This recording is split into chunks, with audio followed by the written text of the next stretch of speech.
لعزته وذل كل شيء لقدرته والصلاة والسلام على سيدنا محمد الذي أزال بيانه كل إبهام وعلى آله وأصحابه صلاة وسلاما دائمين ما دامت الأيام أما بعد فإن أصدق الحديث كتاب الله وخير الهدي هدي محمد صلى الله عليه وسلم وشر الأمور محدثاتها وكل محدثة بدعة وكل بدعة ضلالة.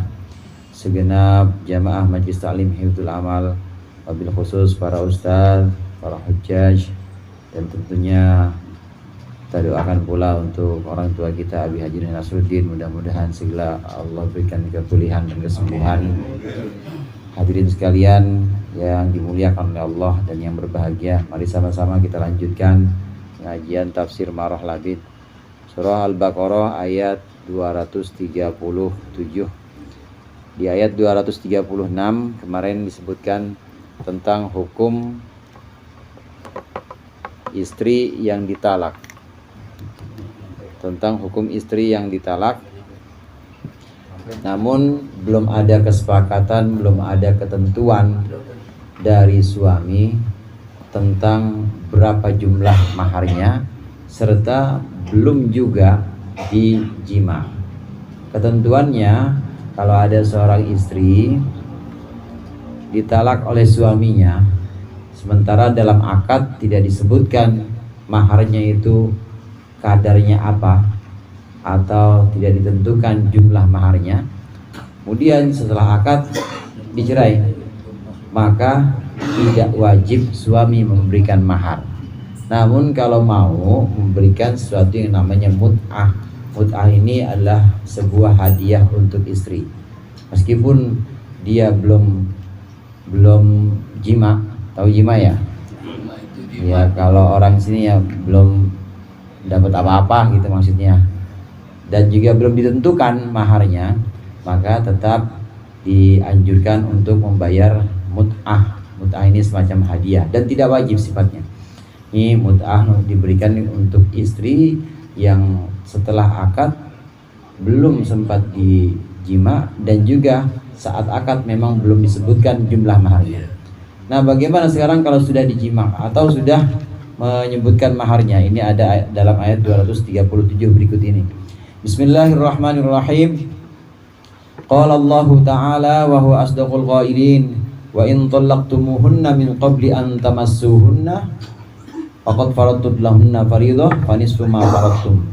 Wa in talaqtumuhunna, dan jika kalian suami menceraikan hunna akan istri-istri, min qabli an tamassuhunna, sebelum kalian menggauli istri-istri, aitu jami'uhunna, maksudnya menjima para istri, waqad faradtum, dan halnya kalian sudah menentukan lahunna untuk para istri, menentukan faridatan akan satu kewajiban, maksudnya ai waqad bayyantum, sedangkan kalian telah menentukan muhurahunna akan mas kawin untuk si istri. Kalau sudah seperti itu, fanisfu ma faradtum, maka itu setengah dari mas kawin faradtum yang sudah kalian wajibkan. Ai fanisfu ma bayyantum, maksudnya maka separuh dari yang sudah kalian tentukan itu sakitun, gugur, separuhnya gugur, jadi nggak full bayarnya. Illa ayyafuna, kecuali para istri mengampuni, memaafkan. Ai illa antusahhila az-zaujatu, kecuali ketika para istri mempermudah biibra'i haqqiha, dengan membebaskan haknya para istri. Fayasqutu, maka gugurlah kullul mahri, semua mahar. Au ya'fu alladhi, atau kecuali nikah dannya, au ya'fuwa, atau memaafkan alladzi biyadihi uqdatun nikah, yaitu suami. Alladzi yang dimaksud di sini adalah suami yang di tangannya ada akad nikah. Ai au yusahhilu zauju, maksudnya memudahkan para suami bi ba'ti kulli sadaqi, dengan mengirimkan seluruh mas kawin. Fayathbutu al-kullu ilaiha, maka tetaplah menjadi tetap al-kullu, seluruh mahar, ilaiha, kepada istri. Wa anta'fuwa, wa anta'fu, ini asalnya ta'funa. Wa anta'fu, dan jika kalian memaafkan, wa anta'fu, dan bahwasannya kalian memaafkan itu aqrabu, lebih dekat li taqwa, untuk ketakwaan. Ai afu ba'dikum, maksudnya maafnya kalian, sebagian kalian, ayyuhar rijalu, wahai para laki-laki, wan nisa'u, dan para perempuan, itu aqrabu, lebih dekat lil ulfati, untuk kelembutan, wati bin nafsi, dan juga baiknya hati, min adamil afwi, ketimbang tidak memaafkan, alladzi fihi tansif, yang di dalam memaafkan itu alladzi fihi tansif, yang di dalam tidak memaafkan itu at-tansifu, ada pemberian separuh. Nah, sementara sampai di situ bisa kita pahami. Saya ulang sedikit, perempuan yang setelah akad ini langsung diceraikan oleh suaminya, belum sempat digauli oleh suaminya. Lihat-lihat, kalau akadnya tidak disebutkan bentuk maharnya, maka suami tidak wajib memberikan mahar apa-apa, karena belum menyebutkan bentuk maharnya. Saya nikahkan engkau dengan anak saya, Hindun, ya anak saya, nggak usah binti, Hindun anak saya. Terus dijawab sama suaminya, saya terima nikahnya dan kawinnya anak bapak. Nggak disebutin maharnya, karena memang mahar tidak wajib disebutkan, tapi tetap menjadi kewajiban. Maksudnya harus ada mahar, harus ada mahar, itu termasuk yang diwajibkan atau yang rukun dari akad nikah, harus ada mahar, cuma tidak wajib disebutkan. Memang tidak disebutkan. Nah, selesai akad, habis makan cerai aja. Ya habis makan udah gitu cerai aja dia. Nah, maka kalau seperti ini belum disebutkan maharnya dan juga belum disentuh istrinya, maka suami tidak ada kewajiban untuk membayar mahar. Tapi ada anjuran untuk membayar mut'ah. Mut'ah itu hadiah untuk si istri. Ini supaya hubungan antara suami dengan keluarga istri ini baik-baik saja. Nah, berikut ini bagaimana kalau suami sudah menentukan? Bagaimana kalau suami sudah menyebutkan atau sudah menyepakati antara suami dengan walinya istri, sudah menyepakati akan memberikan mahar. Maharnya 100 gram emas misalnya, dan sudah disebutkan juga dalam akad nikah, atau belum enggak disebutkan juga, tapi sebelum akad itu sudah sepakat, ada ketentuannya, ada kesepakatan. Jadi nanti Pak, kata suaminya, nanti saya akan memberikan mahar dalam akad ini untuk anak bapak 100 gram emas. Udah akad sah. Kemudian selesai akad, belum juga disentuh, belum juga disetujui, udah cerai begitu aja, maka wajib mengeluarkan setengahnya. Kalau tadi 100 gram, berarti wajib mengeluarkan 50 gram. Kenapa wajib mengeluarkan 50 gram?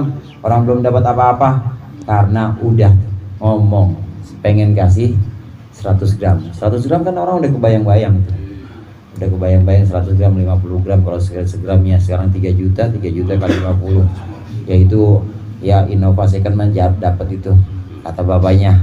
Sementara nggak jadi apa-apa. Nah, maka wajib memberikan setengahnya. Ini satu. Yang kedua, bagaimana kalau dia tidak menyebutkan? Jadi ada yang kedua di sini. Bagaimana kalau dia tidak menyebutkan bentuk maharnya? Dia menyebutkan bentuk maharnya, waqad faradtun lahunna faridah. Kalian sudah menentukan bentuk maharnya, maka fanisfu ma faradtum, maka memberikan tadi setengahnya. Contoh yang tadi 100 itu menjadi 50 gram emas. Nah, lantas bagaimana kalau sudah didukhul? Kalau sudah dijima, ini nanti ketentuannya ada di ayat lain. Kalau sudah dijima, maka harus diberikan full, harus diberikan maharnya itu full. Nah, ini kasus yang ada di ayat 237 ini. Jika belum dijima tetapi sudah terlanjur disebutkan atau disepakati bentuk maharnya, maka wajib membayar setengahnya. Kecuali ada pengecualian, kecuali sang istri atau dari pihak istri ini memaafkan, artinya ya udah bang, abang juga belum nyolek-nyolek saya, belum ya, ngapa-ngapain saya, kata walinya juga begitu, belum diapa-apain anak saya, udah nggak usah bayar apa-apa. Nah kalau udah seperti itu dimaafkan artinya dari keluarga istri, maka boleh tidak usah membayar separohnya.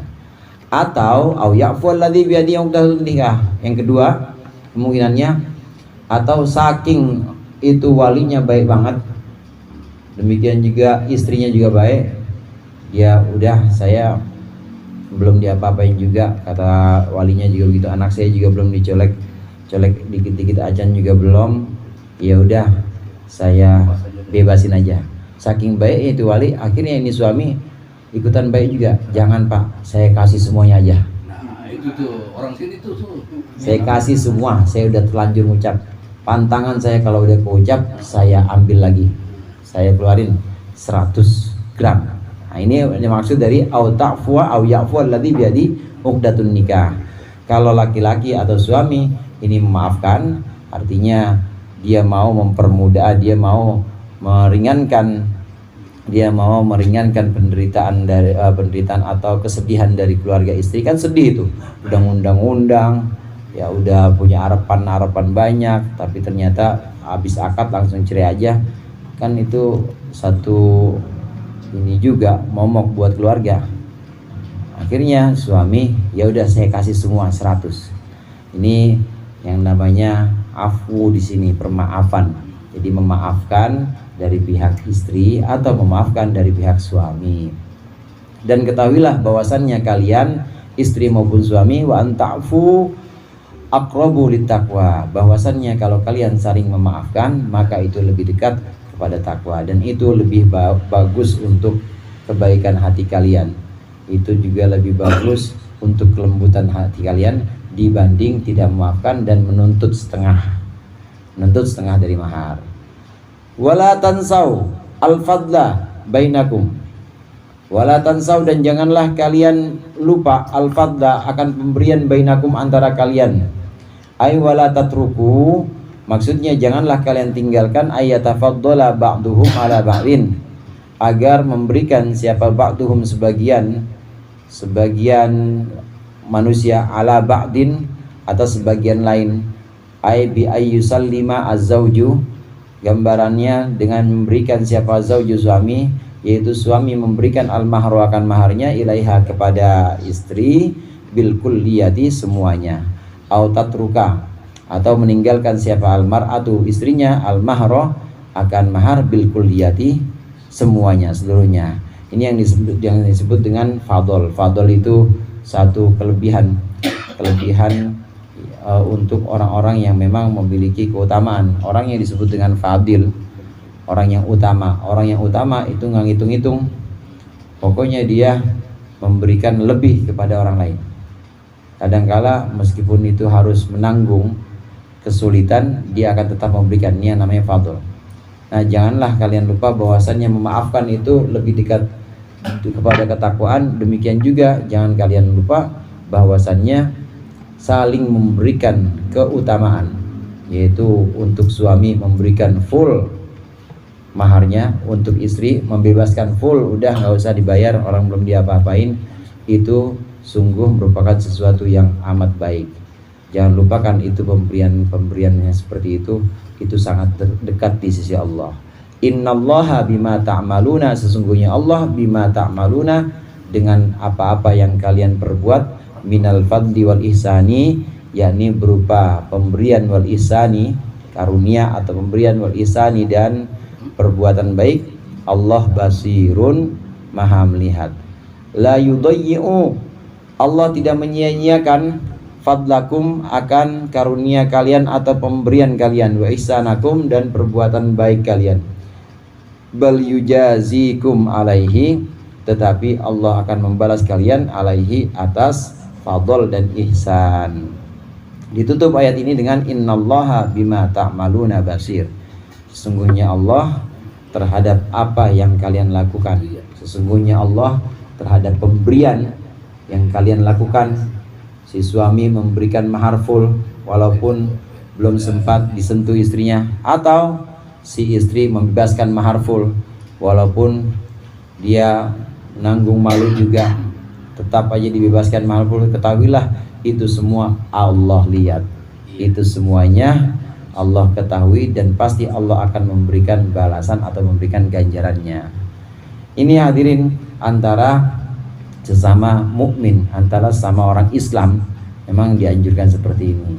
Dianjurkan untuk saling memberikan fadl atau keutamaan dan karunia, memberikan kebaikan yang lebih. Nah, dari sinilah nanti dari skala keluarga atau ikatan sosial yang paling kecil, yaitu pernikahan keluarga, ini akan menjadi satu ikatan yang kuat. Jadi orang-orang Islam, orang-orang mukmin akan semakin kuat. Ya, asalnya memang kenal dengan baik-baik, maka ketika pisah, pisahnya pun juga dengan baik-baik. Caranya bagaimana supaya pisahnya baik-baik? Yaitu dengan kerelaan tadi, dengan kerelaan saling memaafkan. Ya, suaminya jangan wangkeng, keluarga suami, lu bayar segitu, separuh orang ngapa-ngapain. Yang dari pihak istri juga jangan gede adatnya, jangan jangan dibebasin. Emang kewajiban nih, ukuran agama memang separuh, dia udah ngomong kok 100, berarti kudu 50. Nah, jangan gede-gedean adat dan juga jangan wangkeng. Dengan cara itu maka ikatan yang tadi saya katakan sebagai ikatan terkecil dari masyarakat ini akan makin kuat, sehingga orang-orang Islam juga akan makin kuat. Hafidhu ala sholawati was sholatil wusta, wallahu a'lam bishawab.